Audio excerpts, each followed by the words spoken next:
ওটা তো শুধুমাত্র মোদির গদিতে থাকার জন্য হিন্দু হিন্দু ভাই ভাই। মোদি কি সত্যিকারের হিন্দুদেরকে ভালোবাসেন?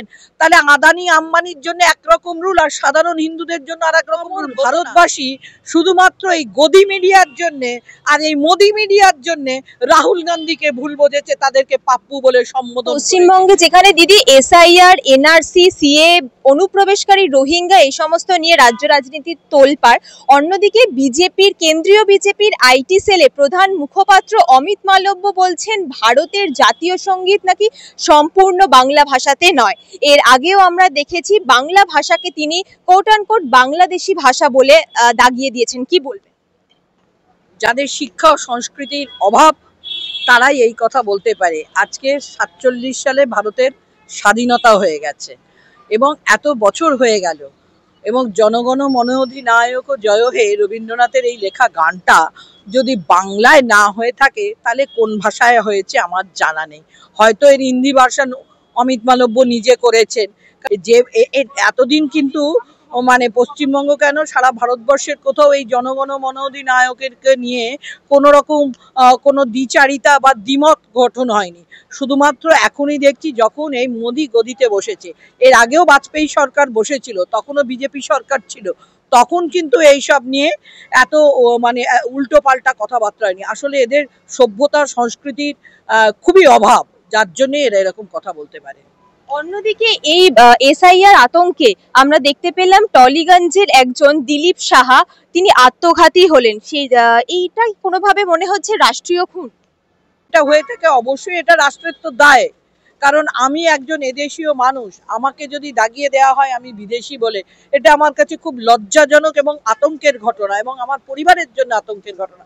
ফলে আমি বাঁচার জন্য যদি সঠিকভাবে নাই বাঁচতে পারি, আমি ক্যাম্পে গিয়ে বাঁচতে হবে বা জেলে বাঁচতে হবে মনে করলে, তার থেকে আমার মরণ ভালো। তো এটা তো অবশ্যই রাষ্ট্রের একটা হাত থাকেই এর মধ্যে।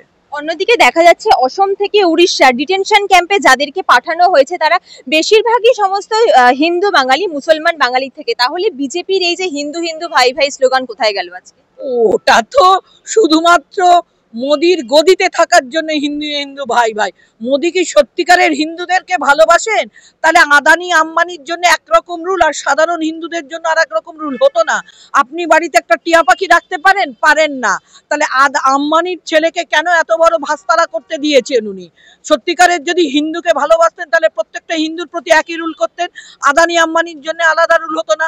ডিমনিটাইজেশন কাদের জন্য হয়েছে? আদানি আম্বানিদের জন্য হয়েছে, সারা ভারতবর্ষের হিন্দুদের জন্য উনি করেননি।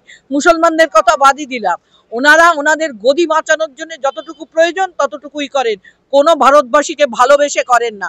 তাহলে ভারতবর্ষের ব্যাংকগুলোকে, রাষ্ট্রায়ত্ত ব্যাংকগুলোকে, ভারতবর্ষের রাষ্ট্রায়ত্ত সংস্থাগুলোকে একের পর এক তাহলে মানে প্রাইভেট সেক্টর করে দিতেন না, যদি সত্যিকারের হিন্দুদেরকে উনি ভালোবাসতেন। অন্যদিকে দেখা যাচ্ছে রাহুল গান্ধীর নেতৃত্বে কালকে ইন্ডিয়া অ্যালায়েন্সের একেবারে মেগা বৈঠক হলো। সেখানে প্রত্যেকে যারা ইন্ডিয়া অ্যালায়েন্সের আছেন তারা প্রত্যেকে উপস্থিত ছিলেন। সেখানে তিনি যে বিজেপির ভোটের যে কারচুপি একদম সর্বসমক্ষে এনেছেন, এটা 2026-এ বাংলার ভোটের ক্ষেত্রে কতটা প্রভাব ফেলবে?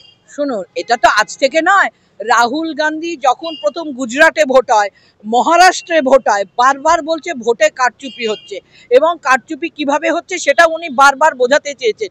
আপামর ভারতবাসী শুধুমাত্র এই গদি মিডিয়ার জন্যে আর এই মোদি মিডিয়ার জন্যে রাহুল গান্ধীকে ভুল বোঝেছে, তাদেরকে পাপ্পু বলে সম্বোধন করেছে। কিন্তু আজ ভারতবাসী বুঝতে পারছে যে তারা কতটা ভুল করেছে, এবং উনি চোখে আঙুল দিয়ে বারবার দেখিয়ে দিচ্ছেন। আর এইটা তো পড়বেই, বাংলার ওপরে প্রভাব পড়বেই। এই মেগা বৈঠক কি কোনোভাবে বিজেপির গদি নাড়িয়ে দিয়েছে বা প্রধানমন্ত্রীর গদি টলিয়ে দিতে পারবে? অবশ্যই। এটা তো দেখলেন কি, যে মোদি বকবক করে যায় তার চুপ। আজকে অমিত শাহর মুখে কুলু পেটেছেন কেন?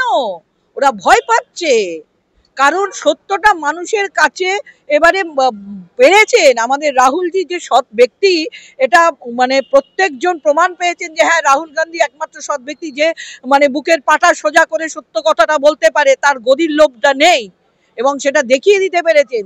তাকে এবারে ভয় পাচ্ছে ওনারা।